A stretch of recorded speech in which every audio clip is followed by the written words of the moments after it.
प्यारे बच्चों, आप सभी लॉकडाउन के कारण अपने अपने घरों में हैं। ऐसे समय में हम लेकर आए हैं आपके लिए डिजी साथ कार्यक्रम। इसके माध्यम से आप प्रत्येक दिन सोमवार से शुक्रवार तक पूर्वाह्न 10 से 12 तथा अपराह्न 1 से 2 बजे तक अपने अपने कक्षाओं के अनुरूप कार्यक्रम देख सकेंगे। स्कूली शिक्षा एवं साक्षरता विभाग, झारखंड। नमस्ते बच्चों, झारखंड सरकार के डिजी साथ प्रोग्राम में आप सभी का एक बार फिर से स्वागत है। आज के इस वीडियो में हम दूरदर्शन के माध्यम से क्लास 9 और क्लास 11 की पढ़ाई करेंगे। तो चलिए देख लेते हैं कि आज हम क्या पढ़ेंगे। दोस्तों, आज हम क्लास 9 में मैथ्स के चैप्टर बहुपद, जिसे कि पॉलिनोमियल भी कहते हैं, उसके भाग 4 को पढ़ेंगे। क्लास 11 में हम संबंध और फलन, जिसे कि रिलेशंस एंड फंक्शंस बोलते हैं, इसके भाग 4 को पढ़ेंगे। इन सभी वीडियो के साथ हम कुछ रोचक प्रश्नों को भी हल करेंगे। दोस्तों, आप सबसे उम्मीद है कि आपने अपनी कॉपी और कलम अपने साथ रखी होगी, जिसमें आप जरूरी बातों को नोट करेंगे। तो चलिए देख लेते हैं आज का एपिसोड। नमस्कार दोस्तों, आज हम पाठ बहुपद का भाग 4 पढ़ेंगे। हमने हमारी पिछली वीडियो में पढ़ा था शेषफल प्रमेय। आज के इस वीडियो में हम पढ़ेंगे बहुपदों का गुणनखंड। तो चलिए आगे बढ़ते हैं और शुरू करते हैं हम हमारा आज का भाग। बहुपदों का गुणनखंडन शुरू करने से पहले हम जानेंगे गुणनखंड प्रमेय, जो कुछ इस तरह परिभाषित है। यदि px जिसकी घात n, जो कि 1 से अधिक या 1 के बराबर वाला एक बहुपद हो और a कोई वास्तविक संख्या हो, तो x माइनस a px का एक गुणनखंड होता है यदि pa बराबर 0 हो, और pa बराबर 0 होता है यदि x माइनस a px का एक गुणनखंड हो। यानी कि अगर कोई बहुपद px जिसकी घात 1 से अधिक या 1 के बराबर है और a कोई वास्तविक संख्या है, तो pa बराबर अगर 0 हो तो x माइनस a px का एक गुणनखंड होता है, और यदि x माइनस a px का एक गुणनखंड होगा तो pa बराबर 0 होता है। चलिए अब हम गुणनखंड प्रमेय का प्रयोग करके कुछ प्रश्नों का हल करेंगे। यहाँ हमें एक प्रश्न दिया हुआ है जिसमें हमें जांच करना है कि x जमा 2 बहुपदों x की घात 3 जमा 3 गुणे x की घात 2 जमा 5 गुणे x जमा 6 और 2 गुणे x जमा 4 का एक गुणनखंड है या नहीं। इस प्रश्न को हल करने के लिए हम सबसे पहले x जमा 2 के शून्य ज्ञात करेंगे, जो कि मिलेगा हमें x जमा 2 बराबर 0 को हल करने से, जिससे हमें मिल जाएगा x बराबर घटा 2, यानी कि x जमा 2 का शून्य घटा 2। मान लेते हैं हम कि हमारा बहुपद px बराबर है x की घात 3 जमा 3 गुणे x की घात 2 जमा 5 गुणे x जमा 6, और हमारा बहुपद fx है 2 गुणे x जमा 4 के। अब हम इस प्रश्न में px बराबर x की घात 3 जमा 3 गुणे x की घात 2 जमा 5x जमा 6 में x के स्थान पर घटा 2 को प्रतिस्थापित करेंगे, जिससे हमें प्राप्त होगा p घटा 2 बराबर घटा 2 की घात 3 जमा 3 गुणे घटा 2 की घात 2 जमा 5 गुणे घटा 2 जमा 6, जिसे हल करने पर हमें मिल जाएगा घटा 8 जमा 3 गुणे 4 जमा घटा 10 जमा 6, जिसे हल करने पर हमें मिलेगा घटा 8 जमा 12 घटा 10 जमा 6, यानी कि 0। और हम गुणनखंड प्रमेय के अनुसार यह कह सकते हैं कि x जमा 2 x की घात 3 जमा 3 गुणे x की घात 2 जमा 5x जमा 6 का एक गुणनखंड है। अब हम हमारे Sx में जहाँ x है वहाँ पर घटा 2 को प्रतिस्थापित करेंगे, जिससे हमें प्राप्त होगा 2 गुणे घटा 2 जमा 4, जिसे हल करने पर हमें मिल जाएगा 0। और यहाँ भी हम गुणनखंड प्रमेय के अनुसार कह सकते हैं कि x जमा 2 2x जमा 4 का एक गुणनखंड है। हमारा अगला प्रश्न है, यदि x घटा 1 4 गुणे x की घात 3 जमा 3 गुणे x की घात 2 घटा 4x जमा k का एक गुणनखंड है, तो k का मान ज्ञात कीजिए। हमें यह दिया हुआ है कि x घटा 1 हमारे बहुपद px बराबर 4 गुणे x की घात 3 जमा 3 गुणे x की घात 2 घटा 4x जमा k का एक गुणनखंड है। यानी कि गुणनखंड प्रमेय से हम यह कह सकते कि p1 बराबर 0 होगा। अब हम इस प्रश्न में जहाँ px x है वहाँ पर हम 1 को प्रतिस्थापित करेंगे, जिससे हमें प्राप्त होगा p1 बराबर 4 गुणे 1 की घात 3 जमा 3 गुणे 1 की घात 2 घटा 4 गुणे 1 जमा k, जिसे हल करने पर हमें मिल जाएगा 4 जमा 3 घटा 4 जमा k, जो कि बराबर होगा 0 के, क्योंकि p1 बराबर है हमारा 0 के, जिसे हल करने पर हमें मिल जाएगा k बराबर घटा 3। तो इस तरह हमने k का मान ज्ञात कर लिया। अब हम बहुपदों का गुणनखंडन सीखेंगे मध्य पद विभक्त विधि से। मान लीजिए हमने एक बहुपद लिया है 6 गुणे x की घात 2 जमा 17x जमा 5, जहाँ मध्य पद है हमारा 17। अब हमें प्लस 17 को ऐसी दो संख्याओं में बांटना है, p और q में। जब हम p और q को जोड़े तो हमें मिले 17, और जब हम p और q को गुणा करें तो हमें मिले 30। आप सोच रहे होंगे कि ये 30 कहाँ से आया। यह 30 हमें हमारे बहुपद के अचर और हमारे पद 6 गुणे x की घात 2 में x की घात 2 का गुणांक को गुणा करके मिला है।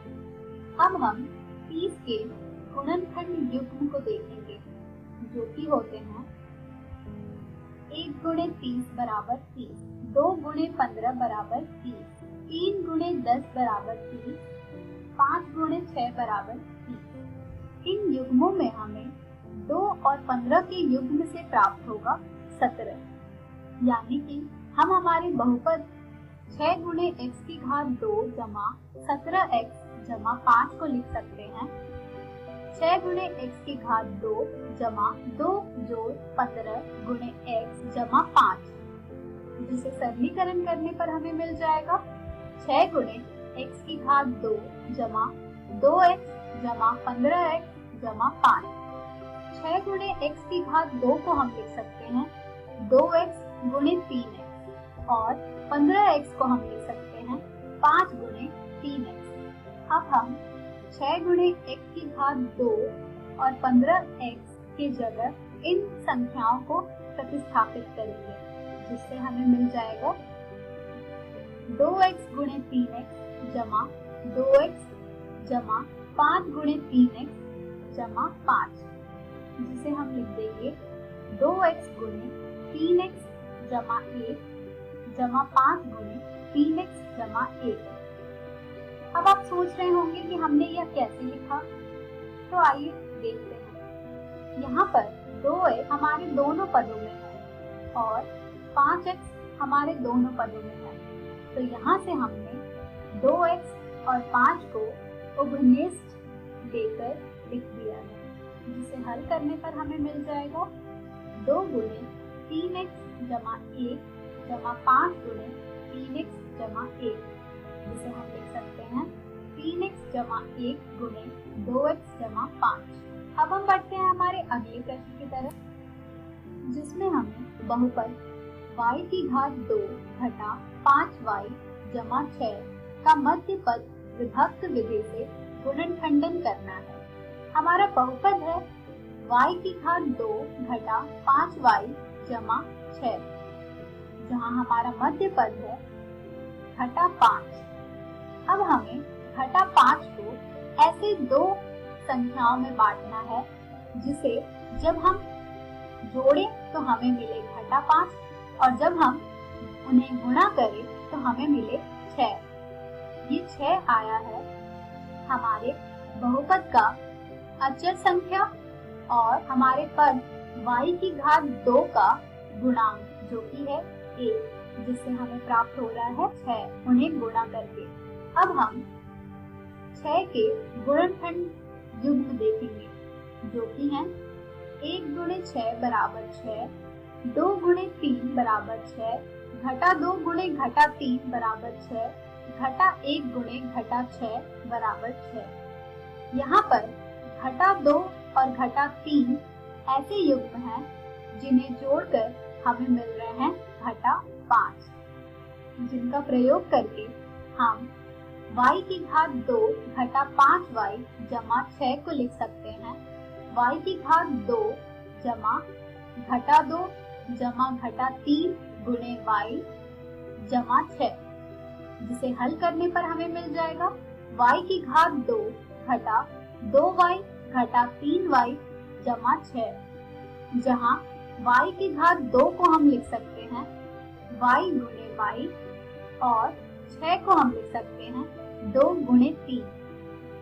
अब हम y की घात 2 की जगह पर y गुणे y को प्रतिस्थापित करेंगे और 6 की जगह पे 2 गुणे 3 को प्रतिस्थापित करेंगे, जिससे हमें मिल जाएगा y गुणे y घटा 2y घटा 3y जमा 2 गुणे 3, जिसे हम लिख सकते हैं y गुणे y घटा 2 घटा 3 गुणे y घटा 2, जिसे हम लिख सकते हैं y घटा 2 गुणे y घटा 3। तो इस तरह हमने बहुपद y की घात 2 घटा 5y जमा 6 का मध्य पद विभक्त विधि से गुणनखंडन किया है। आज के इस वीडियो में हमने सीखा बहुपदों का गुणनखंडन। हम हमारी अगली वीडियो में सीखेंगे बीजीय सर्वसमीकाएं। धन्यवाद।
नमस्ते दोस्तों, संबंध एवं फलन के भाग 4 में आपका स्वागत है। आज के इस वीडियो में हम फलन यानी फंक्शन को देखेंगे और इसके बारे में समझेंगे। फलन को कुछ इस प्रकार परिभाषित किया जाता है जिसमें समुच्चय A से समुच्चय B का संबंध एक फलन कहलाएगा यदि समुच्चय A के प्रत्येक अवयवों समुच्चय B में केवल एक और एक प्रतिबिंब क्रिएट करते हों। मतलब सेट A के हर एलिमेंट का सेट B में एक रिफ्लेक्शन, एक प्रतिबिंब होना चाहिए। अगर ऐसा होता है, सिर्फ एक और एक ही इमेज होना चाहिए। यदि अगर ऐसा होता है तो वो संबंध फलन कहलाएगा। इसको उदाहरण से समझने की कोशिश करते हैं। अगर A सबसेट है, एक कोई एलिमेंट है A सेट का और B कोई एलिमेंट है B सेट का, और यदि A के पैरेलल A का प्रतिबिंब B है, सिर्फ B ही है, तो ऐसे संबंध को हम लोग फलन कह सकते हैं। A समुच्चय के सभी तत्व समुच्चय B के तत्वों से संबंधित हैं और सिर्फ एक तत्व से संबंधित हैं, तो उसको हम फलन बोलेंगे। उदाहरण स्वरूप A, B, C 3 एलिमेंट है A सेट में और B में X, Y, Z है अगर, और A का X, B का Y और C का Z, मतलब A, B, C सभी जो मौजूद हैं, कोई ना कोई उसका एक प्रतिबिंब Q में अवेलेबल है, तो इस तरीके के संबंध को हम लोग फलन कहेंगे। आगे बढ़ते हुए इसको थोड़ा और समझने की कोशिश करते हैं। अगर A और B दोनों ही F के सबसेट हैं और A और C दोनों ही F को बिलोंग करते हैं, तो इसका अर्थ यह होता है कि समुच्चय A के सभी तत्व समुच्चय B में एक अद्वितीय तत्व से संबंधित हैं। ठीक है, यदि F A से B का एक फलन है तो F जो फंक्शन है वो A B को डायरेक्टली लिंक करता है और इसमें फिर इसको हम लोग फंक्शन कहेंगे, इसको फलन बोलेंगे। ठीक है, फलन की परिभाषा का स्पष्ट तस्वीर देखते हैं। ठीक है, इसमें A, B, C और X, Y, Z दो अलग अलग सेट है हमारे पास, समुच्चय हैं। अगर A का X, B का Y और C का Z प्रतिबिंब है तो इस केस में ये फंक्शन कहलाएगा। ऐसा भी हो सकता है कि A का Z हो, B का Y हो, C का X हो। इस केस में भी हर जो सेट A में जो पहले सेट में मौजूद तत्व हैं उसका प्रतिबिंब सिर्फ एक प्रतिबिंब है, तो ये भी फंक्शन कहलाएगा। अब ऐसा भी संभव है कि A का Y, B का X, C का Z हो। इसमें भी हर एक तत्व जो पहले सेट में है उसका प्रतिबिंब मौजूद है, तो ये भी फंक्शन कहला सकता है। और अगर तीसरे की बात करें कि A और B का XY प्रतिबिंब है बट C का प्रतिबिंब कुछ भी नहीं है, इस कंडीशन में ये फंक्शन नहीं कहलाएगा क्योंकि C का कोई प्रतिबिंब मौजूद ही नहीं है। ऐसा संभव है और कि A, B, C का तीनों का X है प्रतिबिंब, तो ये भी एक फंक्शन कहला सकता है क्योंकि A का भी प्रतिबिंब है, B का भी प्रतिबिंब है और C का भी प्रतिबिंब है और तीनों का एक एक है। ठीक है, तो ये समझना जरूरी है कि पहले सेट का कोई एक प्रतिबिंब और सिर्फ एक ही प्रतिबिंब होना चाहिए, ये चलेगा। अगर दो अलग अलग एलिमेंट का भी वो एक प्रतिबिंब है तब भी वो फंक्शन कहलाता है। जैसे A का अगर X है, B का X और C का X है, तो भी वो फंक्शन कहलाएगा, फलन कहलाएगा। ठीक है, अब ये देखते हैं, जब A का देखा जा रहा है प्रतिबिंब, तो A का प्रतिबिंब X और Y दोनों है, तो फिर ये फंक्शन का जो फलन का डेफिनेशन हम लोग पढ़े थे कि सिर्फ एक प्रतिबिंब होना चाहिए, वो ये फॉलो नहीं करता है, इसलिए जो 6 है वो फलन नहीं है। ठीक है, तो अगर आप देखें कि हम लोगों ने पिछले वीडियो में भी जस्ट पहले वीडियो में चर्चा किया था कि चौथा जो केस है वो फलन नहीं है क्योंकि C खाली है, और यहां पर जो छठा है वो फलन नहीं है क्योंकि A के हैं जो 2 वैल्यू आ रहे हैं, तो 2 प्रतिबिंब है, इसलिए फलन नहीं है। तो 1, 2, 3, 5 फलन है, लेकिन 4 और 6 फलन नहीं है। ठीक है, अब कारण देखते हैं, कारण को फिर से एक बार दोहराते हैं। जो चौथा एग्जाम्पल था, Z और C के किसी भी तत्व का सहयोगी नहीं है, C मतलब C के किसी भी तत्व का सहयोगी कोई भी नहीं है, इसलिए वो फलन नहीं है। और छठे में एक ए का दो प्रतिबिंब एक्स और वाई से जुड़ा है जो नियम का उल्लंघन करता है, इसलिए वो भी बी में एक अद्वितीय तत्व से नहीं जुड़ा हुआ है, जबकि दो से जुड़ा हुआ है, इसलिए वो फंक्शन नहीं है, फलन नहीं है। आशा है आपको ये समझ में आया होगा, क्योंकि ये एक ऐसा प्रश्न है जो हमेशा दोहराया भी जाता है, परीक्षाओं में पूछा भी जाता है, तो उसको एक बार दोबारा से जरूर सुनने की कोशिश करिएगा और समझने की कोशिश करिएगा, अपने पुस्तक से भी पढ़ने की कोशिश करिएगा। ठीक है, आइए आगे बढ़ते हुए हम लोग फंक्शन को एक बार फिर से दोहराते हैं। एफ जो एरो बी है, इसका अर्थ क्या कहलाता है, इसको कहते कैसे हैं?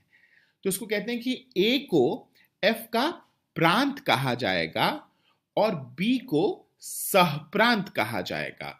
समुच्चय बी में संबंध अव्यय को एफ का परिसर कहा जाएगा, अर्थात सहप्रांत एफ परिसर में निहित है। ठीक है, आपसे हम लोगों की आशा करते हैं कि जो भी आपको पढ़ाया जा रहा है उसको आप नोट करते चल रहे हैं और अपना नोट्स बनाते चल रहे हैं। ये बेहद जरूरी है, आपको दोहराने में भी सहायता मिलेगी। आइए उदाहरण देखते हैं इसका। फिर से दो सेट लिया हमने, ए बी सी तीनों का प्रतिबिंब x है, तो इसमें f का प्रांत ए बी सी हो जाएगा, f का सह प्रांत एक्स वाई जेड हो जाएगा, f का परिसर केवल संबंध अव्यय x होगा क्योंकि इसकी वैल्यू सिर्फ x तक लिमिटेड है। परिसर में अव्यय की संख्या सहप्रांत से हमेशा कम होती है, ये बात आपको समझ में आ भी गई होगी। दूसरा उदाहरण देखते हैं। इसमें a का y, b का x प्रतिबिंब है, c का z प्रतिबिंब है। अब f का प्रांत अगर हम देखें तो x1, x2, x3, y1, y2, y3 सहप्रांत है अगर, तो f का परिसर केवल संबंध अव्यय y1, y2, y3 तक ही लिमिटेड है। परिसर यहां पे सहप्रांत के बराबर है, x, y, z जो है वही परिसर भी है, वही सहप्रांत भी है, तो इस केस में दोनों बराबर या कम हो सकते हैं। तो मतलब एक जो नोट है जो हम लोगों को कॉपी में जरूर लिख लेना चाहिए वो ये है कि परिसर के समुच्चय में अवयव की संख्या हमेशा सहप्रांत से कम या बराबर होती है। कम वाला केस हमने पहले देखा, अभी हमने बराबर वाला केस भी देख लिया। आइए एक और उदाहरण देखते हैं। बता दें कि n प्राकृतिक संख्याओं का समुच्चय है और संबंध r को n पर परिभाषित किया जाता है। तो r जो है वो xy है, जहां y इक्वल टू 2x है, और x और y प्राकृतिक संख्या मतलब नेचुरल नंबर को डिनोट करते हैं। ये रिलेशन एक हम लोगों को दिया गया है। अब हम लोग इसमें देखते हैं कि कैसे हम लोग इसको आगे बढ़ाएंगे। तो इसमें प्रांत, सहप्रांत और r का परिसर क्या है, ये हम लोगों को निकालना है। क्या यह फलन का संबंध है या नहीं है, ये भी हमें बताना है। ठीक है, जैसा कि हम सब जानते हैं नेचुरल नंबर क्या होता है और प्राकृतिक संख्या क्या होती है। 1, 2, 3, 4 जितने भी काउंटेबल नंबर्स होते हैं, 1, 2, 3, 4, 5, 6 से लेके सब कुछ हम लोग इसको प्राकृतिक संख्या कहते हैं। ठीक है, अब हम लोग देखते हैं कि प्रांत, सहप्रांत, r का परिसर कैसे परिभाषित करेंगे हम लोग और उसका फलन कैसे निकालेंगे। ठीक है, r का प्रांत क्या होगा? r का प्रांत प्राकृतिक संख्याएं दिया गया है, प्राकृतिक संख्याओं का समुच्चय है। ठीक है, क्योंकि x जो है वो हम लोग नेचुरल नंबर को देख रहे हैं, तो x पूरा 1, 2, 3, 4 से लेके जितने भी नेचुरल नंबर होते हैं वो सारे उसके सेट हमारे प्रांत हो जाएंगे। सहप्रांत भी नेचुरल नंबर होगा, यहां पे लिखा भी हुआ है y नेचुरल नंबर है। और अब देखते हैं कि इसका परिसर क्या होगा। परिसर भी पूरा प्राकृतिक संख्याएं होंगी, क्योंकि पूरा डोमेन ये कवर कर रहा है प्राकृतिक संख्याओं का। अब देखते हैं, चूंकि प्रत्येक प्राकृतिक संख्या n में एक और केवल एक ही छवि होती है, तो यह एक संबंध है। जैसे 1 डालें तो उसके लिए y 2 आ जाएगा, 2 डालें 4 आ जाएगा, 3 डालें 6 आ जाएगा। तो हर एक x का सिर्फ एक ही प्रतिबिंब दिखेगा हम लोगों को। अगर x का वैल्यू 1 डालेंगे तो y 2 आ जाएगा, तो उसका प्रतिबिंब 2 होगा। x को अगर 2 डालें तो 4 होगा, तो उसका प्रतिबिंब 4 आ जाएगा। तो हर का एक एक ही प्रतिबिंब आ रहा है, तो इसलिए ये संबंध जो है वो एक फलन भी है, मतलब फंक्शन भी है। आशा है ये उदाहरण आपको समझ आया होगा। आइए हम लोग आगे बढ़ते हैं और देखते हैं कि इस वीडियो में हमने क्या सीखा। इस वीडियो में हमने फलन के बारे में सीखा और जाना कि फलन को कैसे परिभाषित करते हैं, क्या फलन होगा, कौन फलन नहीं होगा, और हम कैसे पहचानेंगे कि ये फंक्शन फलन है या नहीं है। ठीक है, आने वाले वीडियो में हम लोग देखते हैं कि क्या देखेंगे। हम लोग आने वाले वीडियो में कुछ फलन के और आलेख देखेंगे। तब तक आशा है कि जो हमने आज पढ़ा है वो आप अपने एनसीईआरटी के बुक से दोबारा उसको रिवाइज करके और उसके सवालों को भी बनाएंगे। धन्यवाद। हेलो दोस्तों, आशा है कि आपको आज का पाठ पढ़ने में बहुत मजा आया होगा। तो चलिए देख लेते हैं कि आज हमने क्या पढ़ा। आज हमने क्लास 9 में मैथ्स के चैप्टर बहुपद की पढ़ाई की और क्लास 11 में हमने संबंध और फलन को पढ़ा। इसी के साथ हमने इन वीडियो पर आधारित कुछ रोचक प्रश्नों को भी बनाया। दोस्तों चलिए देख लेते हैं कि कल हम क्या पढ़ेंगे। कल क्लास 9 में हम साइंस के चैप्टर हमारे आसपास के पदार्थ को पढ़ेंगे और क्लास 11 में हम फिजिक्स के चैप्टर सरल रेखा में गति को पढ़ेंगे। जरूरी सूचना, आज का प्रसारित एपिसोड का पुनः प्रसारण ठीक 3 बजे से इकोवेशन के YouTube चैनल पर होगा। आप YouTube पर DG7 इकोवेशन सर्च करके इस तक पहुंच सकते हैं। धन्यवाद।